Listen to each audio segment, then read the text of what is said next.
Sidang vonis Ferdy Sambo dan Putri Chandrawati diamankan tim Gegana Brimob.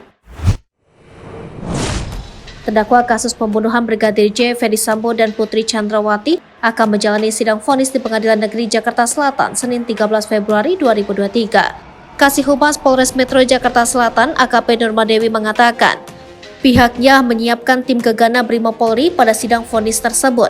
Gegana itu wajib karena khawatir ada bom atau apa. Mereka menyisir dan bersiap standby, kata AKP Nurmadewi. Nurma mengatakan penyisiran tim Gegana Brimob Polri dimulai Minggu 12 Februari 2023 dengan sterilisasi Pengadilan Negeri Jakarta Selatan. Hal ini dilakukan sebagai antisipasi ancaman bom. Adapun Polres Jaksel mengerahkan lebih dari 200 personil gabungan dari Polda Metro Jaya, Polres Jakarta Selatan, dan tim Brimob Gegana selama pengamanan sidang pada Senin 13 Februari 2023.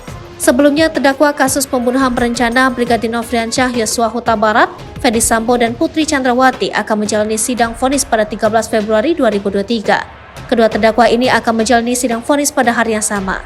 Di sisi lain, Ricky Rizal dan Kuat Ma'ruf akan menjalani sidang pembacaan vonis pada 14 Februari 2023. Pembacaan vonis untuk Richard Eliezer atau Baradae menyusul sehari setelahnya, yakni pada 15 Februari 2023.